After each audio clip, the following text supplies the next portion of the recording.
In this section, we'll explore companion nodes, focusing on how to pair them, understand their capabilities, and troubleshoot common issues. This will help you manage these nodes effectively in your network. Let's explore what a node is and how it integrates with the gateway. Understanding this relationship is key to managing device actions and security. Think of a node as a trusted companion device that can handle physical actions like camera use or notifications for an agent. The gateway acts as the brain and router, connecting to nodes over WebSocket with a specific role. Nodes expose remote procedure calls that the gateway can invoke to request tasks, such as taking screenshots or showing UI elements. Pairing is the process that authorizes a device to act as a node. When a node connects, it presents its identity, and the gateway creates a pairing request that must be approved by an operator. This approval is persistent and strictly limits the device's role, preventing silent elevation of permissions through token changes. This separation is a critical security boundary. It's important to remember that all inbound messages from channels like Telegram or WhatsApp arrive at the gateway, not on nodes. Nodes serve as helpers for device-specific capabilities and do not replace the gateway's role in handling inbound channel logic. The gateway centrally executes model runs and decision logic. When execution is forwarded to a node, the gateway still does the core work but sends specific commands to the node to perform side effects like device input-output. This design keeps session data centralized while delegating local actions. Approval rules ensure nodes only accept permitted commands, maintaining security boundaries. Here's a quick CLI cheat sheet for managing device pairing and node status. It covers listing devices, approving or rejecting pairing requests, and inspecting node details. These commands let you list all devices, approve or reject pairing requests by their ID, check the status of nodes, and get detailed descriptions of specific nodes. This tool set is essential for managing node connections securely. When you see logs or policy fragments related to exec approvals, they typically include this annotation. It indicates that the execution was forwarded to a node host with specific security allow lists and identifies which node was involved. This annotation helps correlate audit logs with the nodes authorized to run host-bound exec commands. It's a useful way to monitor and verify node activity and permissions. In this section, we'll explore how nodes authenticate with the gateway using pairing requests, tokens, and environment variables. Understanding this process is essential for managing node access securely. When a node connects, it submits a pairing request identifying itself. The gateway then creates a pending device entry that an operator must review and either approve or reject. Approval creates a lasting record that defines the node's authorized identity and role.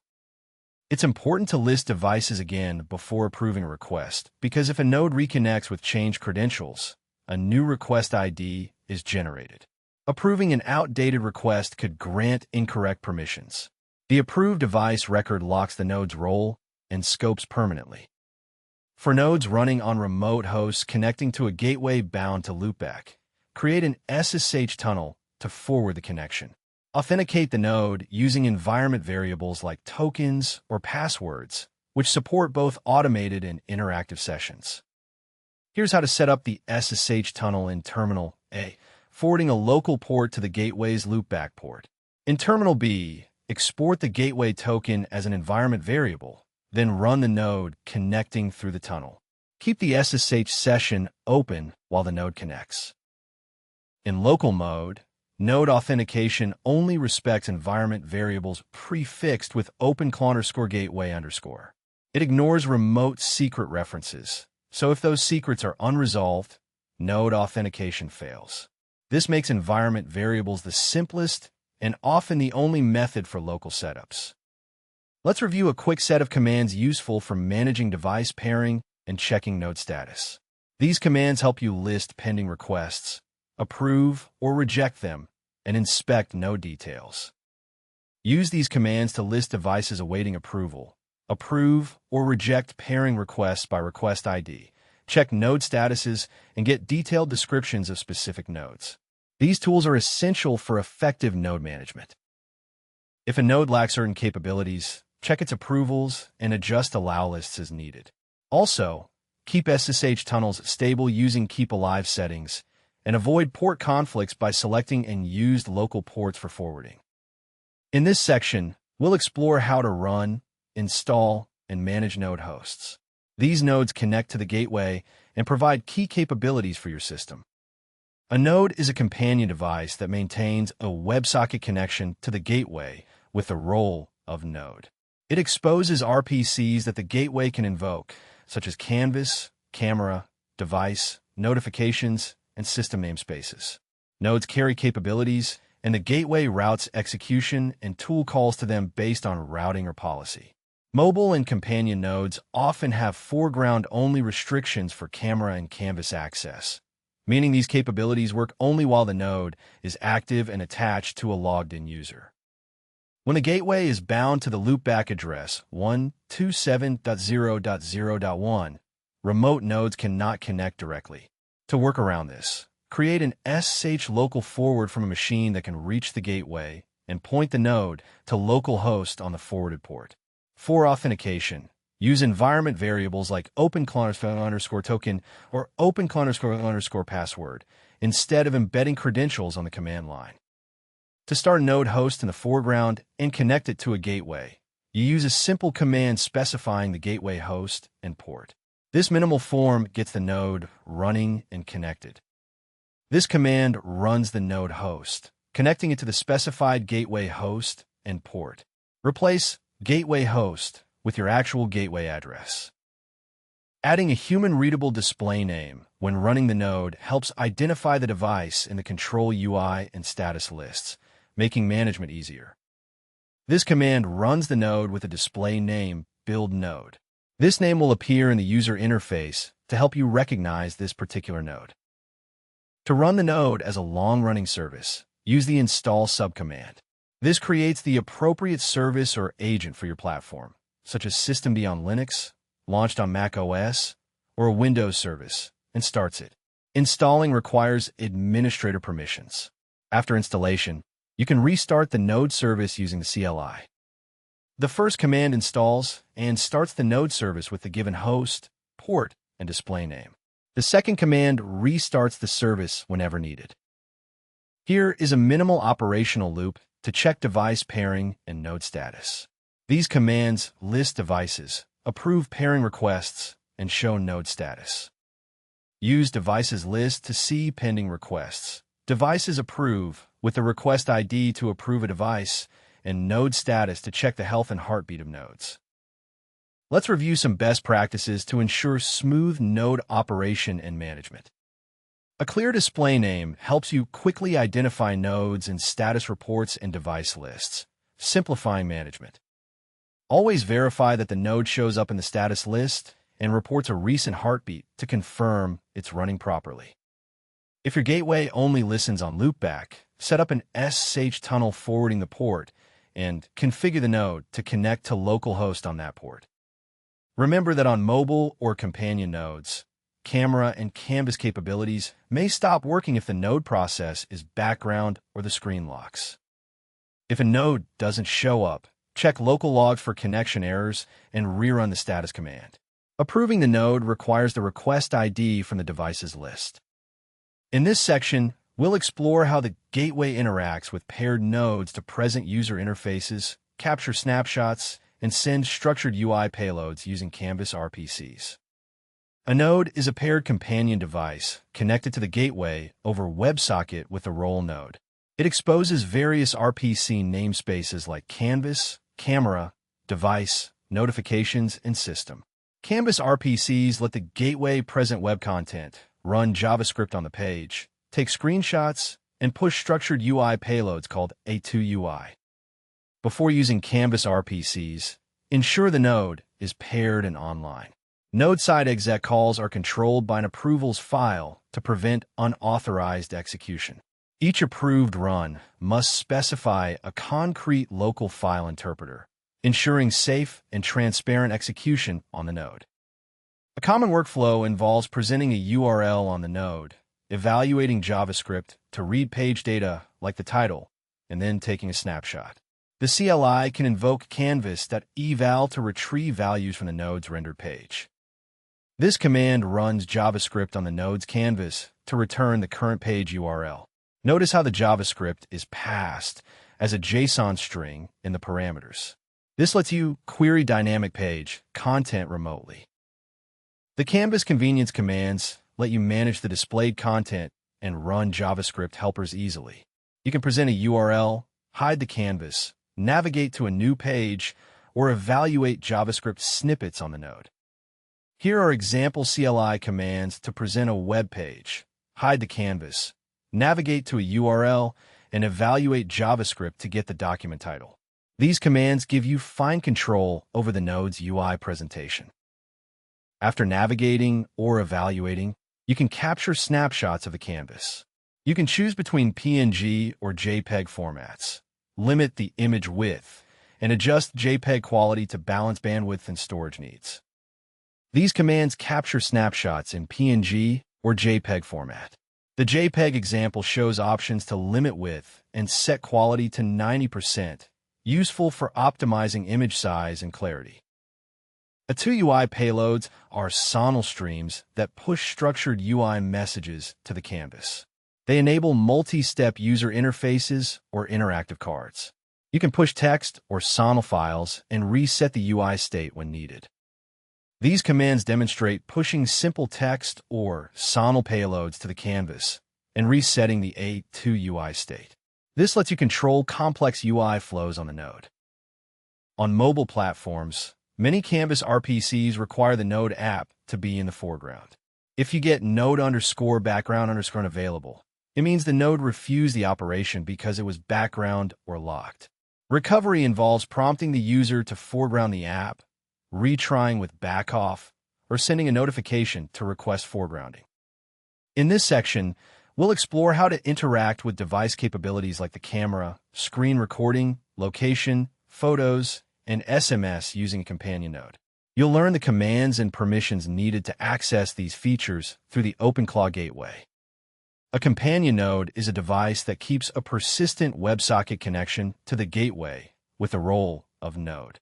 It exposes device RPCs such as camera, canvas, notifications, and SMS, which you invoke via node.invoke. Local executions require explicit approval configured on the node host. You can list available cameras on the node and capture snapshots.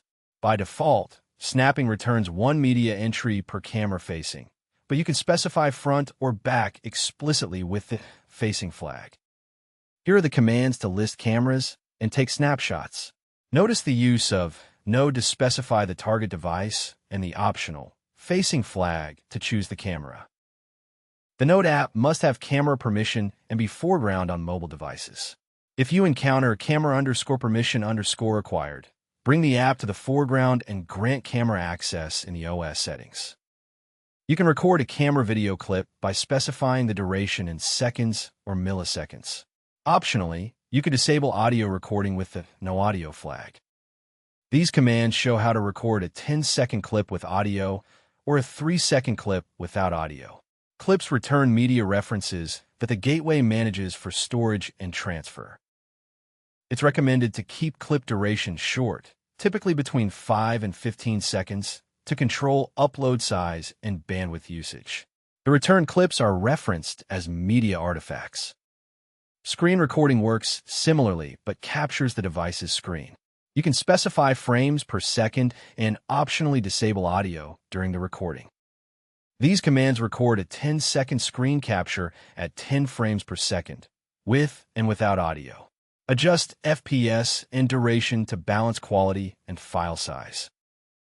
Some platforms require user consent and explicit OS-level permissions for screen capture. If you see screen_permission_required, guide the user to enable screen capture permissions and restart the Node app. You can request the device location with options to control accuracy, cache age, and timeout. This helps balance precision and responsiveness depending on your needs. These commands fetch location data, with the second example requesting precise accuracy. allowing cache locations up to 15 seconds old and timing out after 10 seconds. Let's review the key flags you can use when requesting location data to customize the behavior. The accuracy flag lets you choose between coarse or precise location. Precise requires more battery and often the app to be foreground. The max age flag allows you to accept cache location data that is newer than the specified age in milliseconds, improving speed at the cost of freshness. The location timeout flag sets how long to wait for a location fix before the request fails, helping to avoid indefinite waits. Typical errors include location_permission_required, which means you need to grant permission, location_background_unavailable, which can be fixed by using foreground requests or coarse accuracy, and location_timeout, which suggests increasing the timeout duration. You can retrieve recent photos from the device or push Canvas payloads and UI updates to the node. This enables dynamic content display and photo access. These commands fetch the latest photo, push text or SONL payloads to the Canvas UI, and reset the canvas. They illustrate how to interact with photos and the Canvas interface. Accessing photos returns JSON with media entries including file ID, timestamp, and thumbnails. Usually, this requires explicit OS permission and the Node app to be foreground. You can send SMS messages through a paired device by invoking the SMS.send command with the recipient number and message content. This command sends an SMS message to the specified phone number with a given text, demonstrating the SMS.send RPC usage. SMS RPCs return JSON status responses. Common failures include SMS_permission_required if permissions are missing, or SMS_service_unavailable due to carrier or device restrictions. Let's review the essential permissions and foreground requirements needed for these device capabilities to work reliably. The node host must have permissions for camera, microphone, screen capture, location, and photo library to enable these features. On mobile devices, many capabilities require the Node app to be foreground. If an RPC fails due to background restrictions, instruct the user to bring the app to the foreground and retry. To manage bandwidth and storage, use conservative defaults like short durations and low frame rates when recording media. When media is returned from commands, expect references to media artifacts in the output. You can retrieve or stream these artifacts through the gateway's media endpoints as needed. In this section, we'll explore how nodes communicate using system RPCs, send notifications, and perform tool checks. You'll learn how these mechanisms help manage device status, user messages, and runtime tooling. A node acts as a companion device connected via a gateway WebSocket with the role node.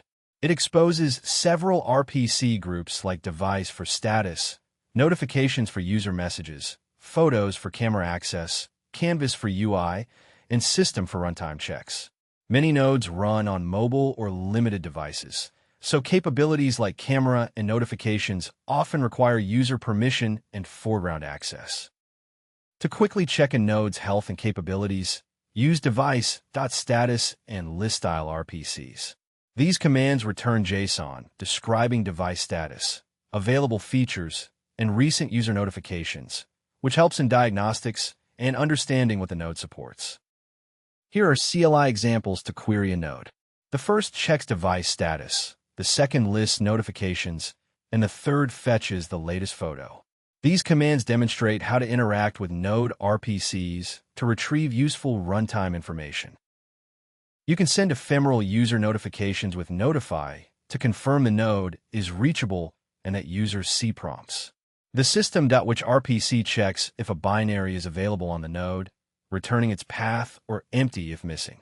This helps validate required tools before executing commands. These commands send a simple notification titled ping to the node and check if the get binary is installed.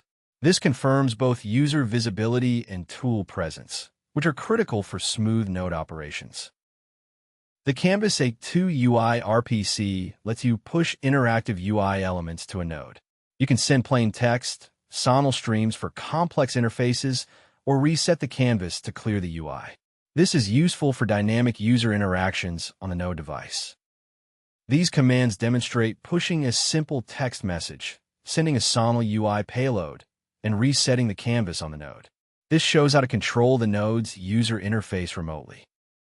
If system.which shows a required binary is missing, you can either install it on the node host, which is best for trusted infrastructure, or update the node's exec allow list to route commands differently. For mobile nodes with background restrictions, plan for user approvals or offload heavy tasks to more capable nodes.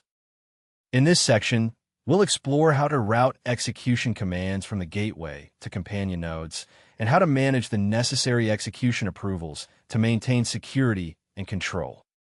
When you route exec commands to a companion node, the gateway keeps the model and decision logic but forwards the actual execution to the node host. This lets the gateway act as the control plane, while nodes run code locally with access to files or hardware. Because running code on a host is sensitive, OpenCLAW enforces strict node-side exec approvals and binding rules. To forward exec commands to a node and enforce allowless security, configure the gateway globally with these commands. They set exec routing and specify the target node for execution.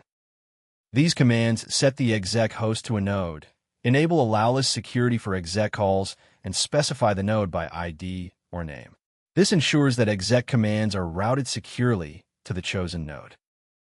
You can also bind exec routing to a specific agent, which is useful if only one agent should execute on a node. First, inspect the list of agents, then set the node target for that agent. Here, you retrieve the agent's list and then assign the exec node for the first agent. This scoped setting overrides global exec routing for that agent. To remove exec node bindings, simply unset the configuration value either globally or for a specific agent. This clears the routing settings. These commands unset the exec node configuration globally and for the first agent respectively, effectively removing any exec routing bindings. Exec approvals are stored on each node in a local JSON file and enforced there. Use the approvals allow list helper on the control machine to add permitted commands or paths explicitly for each node. These commands add specific binaries to the exec approvals allow list for a node. Only approved commands like these can be executed remotely on that node. Let's review important security principles behind exec approvals and binding that you need to keep in mind for safe operation. Exec runs backed by approvals must map precisely to a single local file. If the request is ambiguous or involves dynamic shell wrapping, the node will reject it to prevent unsafe execution. On Windows, shell wrappers like command-exe/c may appear as unapproved binaries even if the inner command is approved. You must explicitly allow such wrappers or use sandboxing that ensures single file invocation. When exec routing is enabled, the gateway still runs the model but forwards exec calls. Logs and diagnostics include a host equals node annotation, so you can trace where commands were executed. Here are some best practices to follow when managing exec routing and approvals to maintain security and operational clarity. Keep the exec approvals.json file updated on each node and verify the effective policy on the gateway using the approvals get command. For scripts with dynamic or broad interpreter semantics, prefer containerized sandboxes or dedicated hosts instead of loosening allow list rules. This preserves security boundaries effectively. Regularly check node logs for denied binding attempts to understand rejections and craft minimal, safe allow list entries to enable necessary commands. Following these patterns ensures the gateway remains the control plane while nodes provide controlled local execution, maintaining security and operational clarity. Let's explore a structured approach to quickly diagnose and fix node issues. We'll use a step-by-step ladder to recover nodes efficiently. Begin troubleshooting by checking the gateway itself. Many node problems stem from the gateway not running, misrouted WebSocket traffic, or channel issues. Use high-level health checks and keep logs open to correlate events. These commands check overall system status, gateway status, live logs, diagnostics, and channel health. Monitoring logs live helps you spot issues as they happen. If the gateway is healthy, focus on the nodes. List all nodes, describe the problematic one, and check its execution approvals. This reveals connection status, capabilities, and command permissions. These commands show node connectivity, detailed node info, including capabilities, and the node's allowed commands or restrictions. Replace the placeholder with a node identifier. Healthy nodes report as connected and paired with a role node. Their description should list the expected capabilities, and approvals should match the expected mode with allowed commands. If the problem involves canvas or camera, reproduce the issue while tailing logs and taking a canvas snapshot. This helps capture runtime errors for diagnosis. These commands describe the node, capture a canvas snapshot, and follow logs live. Use them together to gather detailed runtime information. Here are frequent error codes you might encounter, and they're quick remediations to get nodes back online swiftly. This error means the mobile node app must be brought to the foreground. Simply open the app and retry the operation. If the camera subsystem is disabled, enable it in the node's settings to restore camera functionality. Errors like location_permission_acquired indicate missing OS permissions. Grant the required permission and reinitiate the capability. This means the node lacks execution approval for a command. You can add it to the allow list or run the interactive ask flow to grant permission. Wrap commands like command exe/c may be blocked because they appear as different binaries. Explicitly allow the wrapper or use the ask flow to permit execution. Use this quick loop of commands repeatedly while applying fixes to monitor node status and logs continuously. This set checks node connectivity, detailed info, approvals, and streams logs live. Running them repeatedly helps confirm if fixes are effective. If a safe command is missing approval, add an allow list entry to permit it. This example shows how to list devices, check node status, get approvals, and add a command. This sequence lists devices, checks node status, retrieves approvals, and adds an allow list entry for the unnamed command, enabling its execution. Reapprove pairing if the node is unpaired or identity is stale. For foreground or permission errors, reopen the app and regrant OS permissions. Edit exec approvals or use the ask flow for system_denied. Repeat the fast loop until the node is connected, describes the capability, and approvals are correct. Let's review essential command line interface commands for managing nodes and devices. This quick reference will help you efficiently approve devices, run hosts, and troubleshoot issues. Here, you'll find a compact set of CLI commands to manage nodes, approve device pairings, run node hosts, route exec commands, capture media, and troubleshoot failures. Each command block is ready to copy and use. These commands let you list device pairing requests, approve or reject them, and inspect node status or details. They are fundamental for managing device connections securely. Use devices list to see pending pairing requests with their IDs. Approve or reject requests with the respective commands, which require gateway admin rights. Nodes describe provides detailed info like last seen time and capabilities. Remember, listing devices shows only pending requests with IDs. Approving or rejecting requires gateway admin permissions. Describing nodes reveals important status and identity details. To run a node host connected to a gateway interactively, use this command. It runs in the foreground so you can monitor it directly. This command starts the node host, specifying the gateway host and port, and assigns a display name for identification. The node runs interactively in your terminal. Use Ctrl+C to stop it. If your gateway only listens on loopback, you'll need to use SSH tunneling, which we'll cover next. When the gateway is bound to loopback, you can forward a local port via SSH to access it remotely. This pattern keeps your connection secure and functional. In Terminal A, run an SSH command to forward your local port 18790 to the gateway's loopback port. In Terminal B, set the gateway token environment variable for authentication. Then run the node pointing to the local forwarded port. Keep the SSH tunnel session running to maintain connectivity. The OpenCLAW token environment variable authenticates the node to the gateway securely. To run the node persistently as a background service, install it using this command. Afterwards, you can restart the node service as needed. The install command sets up the node as a system service connected to the specified gateway. The restart command restarts this service to apply changes or recover from issues. Installing and managing the node as a service requires elevated permissions, typically sudo or system service rights on the node host machine. Here is a quick sequence of commands to onboard a single device efficiently. It covers listing, approving, and checking status. First, list pending device requests. Approve the desired request by its ID. Finally, check the status of nodes to confirm pairing success.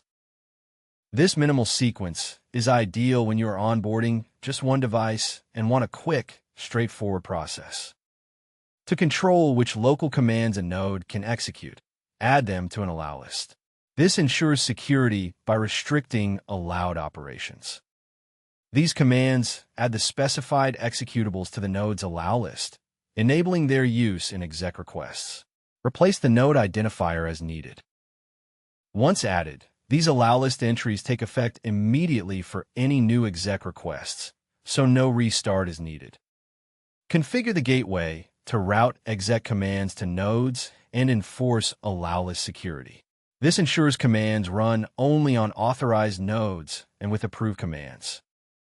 These config commands set the exec host to nodes, enforce allow list security, and specify the target node for exec commands globally. These settings apply globally. For per-agent customization, use the agents.list configuration to override exec node bindings. Here are representative commands to invoke node RPCs, control canvas operations, capture media, query sensors, send notifications, and perform system checks. These commands demonstrate various node operations, evaluating JavaScript on canvas, taking snapshots, pushing UI text, managing cameras, recording screen, getting location, sending SMS, checking device status, listing notifications, fetching photos, sending notifications, and locating system executables. Note that camera, screen recording, and location commands may require the Node app to be in the foreground or to confirm permissions on mobile devices. These commands help you configure exec node bindings globally or per agent, and also how to unset them to revert to gateway local execution. Use these commands to set the exec node globally or for a specific agent. You can also unset these settings to return to default gateway local exec behavior. Unsetting the exec node configuration returns execution to the gateway itself instead of forwarding to nodes. When troubleshooting, follow this ladder of commands to check gateway and node health, approvals, canvas snapshots, and logs to identify issues. These commands let you check overall system status, gateway health, follow logs in real time, probe channels, inspect node details, get approval statuses, and capture canvas snapshots. Use logs to monitor ongoing activity. Iterate through describing the node, checking approvals, capturing canvas snapshots, and reviewing logs to pinpoint failing permissions or missing capabilities. The approvals command reveals missing exec allow list entries.